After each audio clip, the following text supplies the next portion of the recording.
Hi everyone, it's me Guni and you guys are watching and learning for life.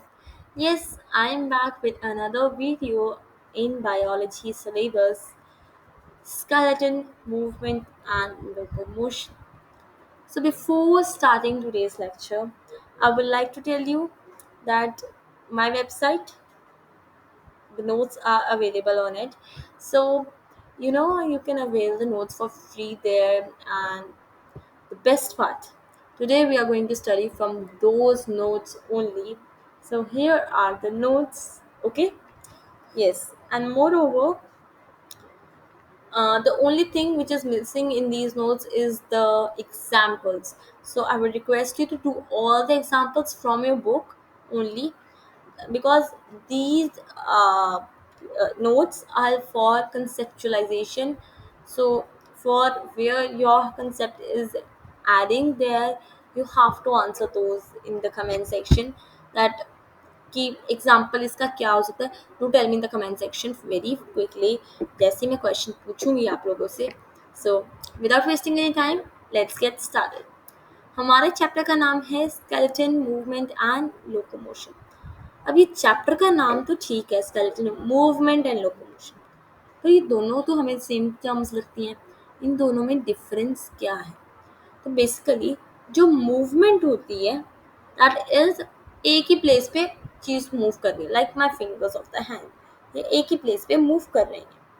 But लेकिन मैं जब चलूंगी उसे कहेंगे हम locomotion, because it is the movement from place to place. जब हम displace करते हैं अपनी जगह से, उसे कहते हैं लोकोमोशन, राइट? सो जो हम एनिमल्स हैं ना, वो बेसिकली अपनी शेप और कैपेबिलिटी, कितनी कैपेसिटी है हमारी मूव करने की, हमारे मसल्स, जॉइंट्स, हमारी bones, different different parts of body को कितना मूव कर सकते हैं, उसमें हम डेफिनाइज कैरेक्टराइज किए जाते हैं. सो ये जो सारी मूवमेंट्स है, ये ह्यूमन की लोकोमोशन में हेल्प करती है. और ये सब क्या परफॉर्म, कौन कौन परफॉर्म करता है? Skeleton and muscles, okay. So functions of human system, human skeleton पे आते हैं, very important. Support and shape. तो यस, ये हमारी बॉडी को एक सपोर्ट प्रोवाइड करता है to all the soft parts, and एक बॉडी को शेप देता है, पर्टिकुलर शेप देता है. लाइक अगर अब हम मेरी रिस्ट की बात की जाए, तो अब मेरी रिस्ट ऐसी है, मेरी फिंगर्स ऐसी हैं, बिकॉज इनमें बोन्स हैं. अगर इनमें बोन्स ही ना होती तो ये बिना किसी बोन के, बिना किसी स्ट्रक्चर के ऐसे ही होती. तो it provides shape and support, okay. Next is protection. हम जो हमारे बहुत सारे डेलिकेट ऑर्गन्स है, like the heart, the lungs, ये सब बोन्स की एक वेल प्रोटेक्टेड केसिंग से, द ब्रेन, ये बोन्स की केसिंग से वेल प्रोटेक्टेड है, राइट. अब बात करते हैं मूवमेंट की. अब ये जो बोन्स है, ये एक दूसरे के साथ ज्वाइन होती हैं, कि ये ऐसे ज्वाइन होती हैं कि मूव कर सके हम लोग. और ये मूवमेंट किससे कौन लाता है? मसल्स लाते हैं, जो कि बोन, एक बोन से शुरू होती है, दूसरी तक जाती है, राइट. And leverage. लेवरेज क्या चीज़ होती है? लेवरेज देखो, some bones and joints form levers. Levers क्या होता है? अगर हमको फिजिक्स याद है, हमने पिछले काफ़ी सारी क्लासेस में पुलिस की हुई है, कि एक खींचेगा तो दूसरा ऊपर नीचे लाएगा, ऐसे. मतलब कि एक नीचे आ रहा है, दूसरा ऊपर जा रहा है. बेसिकली दैट इज कि वो स्पीड और डिस्टेंस इंक्रीज करने के लिए लेवरेज बनाई गई है. एक आगे एक पीछे, एक आगे एक पीछे, right. Next page please. So yes, अब ये क्या करता है? ये हमारी बॉडी, जो बोन्स हैं, वो हमारी बॉडी की फॉर्मेशन ऑफ ब्लड सेल्स में बहुत हेल्प करती है, बिकॉज बोन्स में ना red bone marrow and yellow bone marrow होता है, जो कि रेड ब्लड सेल्स और वाइट ब्लड सेल्स बनाता है. ये मैं अभी आपको आगे बताऊंगी, ये टॉपिक आएगा बोन मैरोज का. सो बोन्स में ना एक सेंट्रल होलो स्पेस होती है, जहाँ से वो खाली होती है, जहाँ पे वो बोन मैरो प्रेजेंट होता है. आई can show you in this PDF, जो बुक वाला पीडीएफ है बेसिकली. इसमें आई होप कि दिया होगा यहाँ पे. Yes, see this, you can see the diagram. तो ये देखो, खाली बीच में ना खाली स्पेस है, जो से मैं हाईलाइट कर रही हूँ. This is called bone marrow. तो यहाँ ये रेड है और बीच वाली येलो है. ओके. सो यस, अब ये जो बोन्स हैं ये कैल्शियम की स्टोर हाउस और फॉस्फोरस की स्टोर हाउस है. Bones are rich in calcium and phosphorus. Okay. So अब कॉन्स्टिट्यूएंट ऑफ स्केलेटन, स्केलेटन बना किससे किससे है? तो बोन्स जो कि हार्ड हैं, कार्टिलेजेस जो कि सपोर्टिंग और कनेक्टिंग स्ट्रक्चर्स हैं, वी हैव लिगामेंट जो दो बोन्स को एक साथ बाइंड करते हैं. तो बस बोन्स जो चीज़ हमें दोनों बोन्स को बाइंड कर रही है that is called bone to bone join कर रही है, उसको लिगामेंट कहते हैं. अब हम पढ़ेंगे बोन के बारे में. Bone is the chief component of skeleton system. Skeleton system bone के बिना नहीं है, बहुत इंपॉर्टेंट पार्ट है. ये बोन में ऑर्गेनिक और इनऑर्गेनिक दोनों चीज तरीके के मटीरियल होते हैं. अब इनऑर्गेनिक क्या है? कैल्शियम और फॉस्फोरस के कंपाउंड्स होते हैं. और ऑर्गेनिक में क्या होगा? Just guess. So it is some fibres. Okay. तो यहाँ पे एक क्वेश्चन आता है which I'm gonna ask you. What happens if a bone is placed in weak hydrochloric acid? मैंने साथ में क्वेश्चन आंसर्स साथ में अटैच किए हैं कि कोई प्रॉब्लम ना आए किसी को. सो जब भी हम बोन को वीक हाइड्रोक्लोरिक एसिड में डालते हैं, उसका जो मिनरल पार्ट है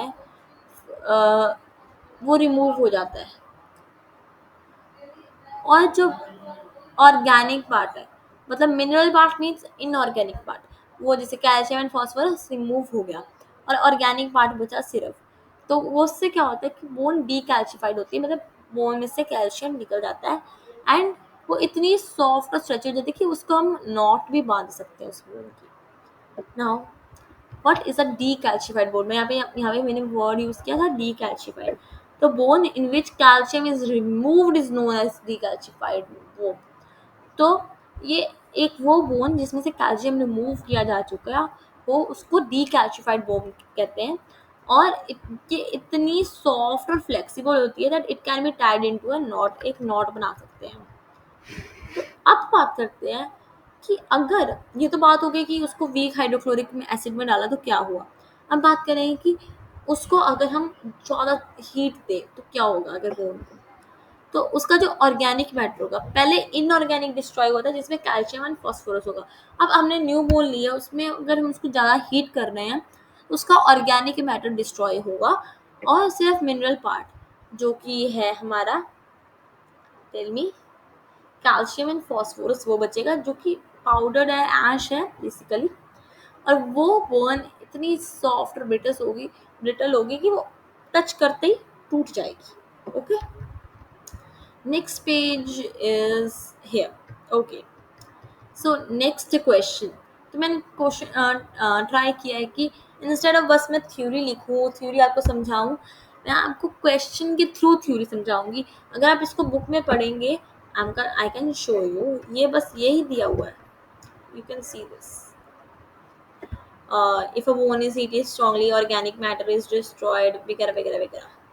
सेम चीज़ है बट मैंने क्वेश्चंस के फॉर्म में इसलिए किया है because questions gives intellectual active learning process जबकि जो नॉर्मल रीडिंग है वो नहीं दे पाती है. राइट.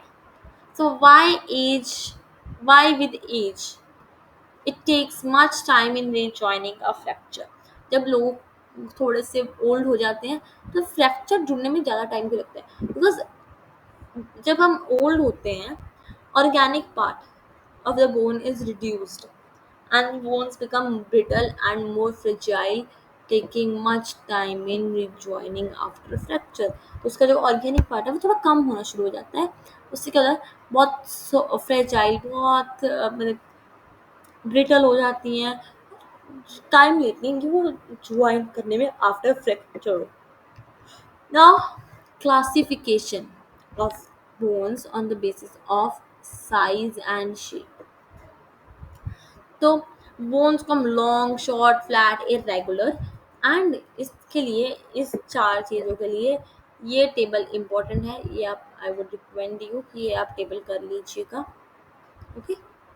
बहुत इजी है, इसमें कुछ खास दिया नहीं हुआ. ओके. यस. तो structure of a typical long bone, हम इसमें मेनली लॉन्ग बोन की ही बात की गई है, तो लॉन्ग बोन के बारे में बात करते हैं। लॉन्ग बोन एग्जाम्पल मैंने यहाँ पे दी है थाई बोन, बिकॉज इंपॉर्टेंट है। Longest bone is thigh bone. ये बहुत ज़्यादा कैल्शियम होता है, बहुत कैल्शिफाइड होती है। इसमें हार्ड और रिजिड कनेक्टिव टिश्यूज होते हैं, वेरी स्ट्रॉन्ग। ये इतनी स्ट्रॉन्ग है कि बहुत ज़्यादा सिवियर स्ट्रेसेस भी हैंडल कर, तभी तो पूरी बॉडी का वेट ये हैंडल करती है। और इसमें बोन सेल्स होते हैं। तो जो भी बोन सेल्स होते हैं ना, हमारी बोन्स में जो सेल्स होते हैं, that are known as osteocytes. Osteo for bones and cytes for cells. तो बोन सेल्स ऑस्टियोसाइट्स है। और इसकी जो बोन सेल्स हैं वो ऐसे फॉर्म किए ऐसे अरेंज होते हैं कि वो कंसेंट्रिक रिंग्स बनाते हैं मैट्रिक्स के अराउंड, जो कि कोलेजन फाइबर्स और मिनरल्स, दैट इज मिनरल्स में मिनरल सॉल्ट्स के कैल्शियम एंड फॉस्फोरस जहाँ पे डिपॉजिट होते हैं। सो organic part is collagen fibre, inorganic is calcium and phosphorus. Again, question. What are osteocytes? I'm not gonna show you answer. Tell me in the comment section. So yes, the bone cells are known as osteocytes. Okay. Again, questions. So how are they arranged? The question is how are osteocytes arranged? मैंने अभी आपको बताया. Tell me in the comment section, please. So yes, they are arranged in the form of concentric rings embedded in the ground matrix, with which collagen fibers and mineral salts are deposited. ये मैंने अभी आपको समझा चुकी हूँ मैं. Okay, what is periodism and explain its composition? ये it's a new topic for all of you. तो जो एक्सटर्नल सरफेस ऑफ बोन है, बोन एक मेम्ब्रेन से कवर होती है एक्सटर्नल सरफेस उसका, जिसको हम कहते हैं पेरियोस्टियम। पेरियोस्टियम एंड इसके ये पता क्या करते हैं, ये outer fibrous intercellular in cellular layers और रिचली सप्लाइड ब्लड वेसल्स की कंसिस्ट ऑफ होती है. Okay. Explain external surface of bone. Again question आ गया, explain external surface of bone. So long bone जो कि हम बात कर रहे हैं, उसके अंदर हॉलो कैविटी होती है मिडल में, जिसमें बोन मैरो होता है. अब बोन मैरो दो टाइप का होता है. One is yellow bone marrow, जो कि एडिपोज टिश्यूज का बना होता है. Very important thing, made up of adipose tissue और ब्लड वेसल्स. ये वाइट ब्लड सेल्स को राइज देता है, बनाता है. Then we have are red bone marrow, जो कि प्रेजेंट होती है एंड्स पे, बिल्कुल एंड पे प्रेजेंट होती है बोन के. I can show you here as well in the diagram. Okay. So yeah, look at the diagram. So I can change the colour for all of you कि आपको थोड़ा properly दिखे. तो ये जो एंड्स हैं, यहाँ पे रेड है, मैंने पिंक से रेड को मार्क किया है एंड येलो से येलो को मैंने. Okay. See, yes.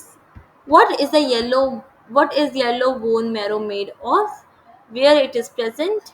And what is its functions? ये मैंने अभी अभी आपको बताया है. पूरा एक पॉइंट मैंने बताया था अभी आपको. To tell me in the comment section what is the answer to this question. So the answer is, I'm sorry, yes. So the answer is bone marrow is made of adipose tissue and blood vessels. It is present in center hollow cavity of bone. It gives rise to white blood cells. Okay. So last few questions for today, and then we will be ending the video. Last one question. Where is dead marrow present? What is its function? At the end of the bone present होती है और ये produce करती है red blood cells. तो I hope कि आपको आज की वीडियो में जितना भी मैंने टॉपिक्स कवर करवाए हैं आपको समझ आए होंगे. And tell me in the comment section कि आपको क्या प्रॉब्लम्स आई हैं. आई विल बी श्योरली आपको रिवॉर्ड करूँगी मैं properly. And also go on the website, check out these notes, and we'll see you guys tomorrow with the part 2 of this video. Till then, bye bye, take care. Hit the like button, subscribe to my channel, and share this video with your friends. Bye bye.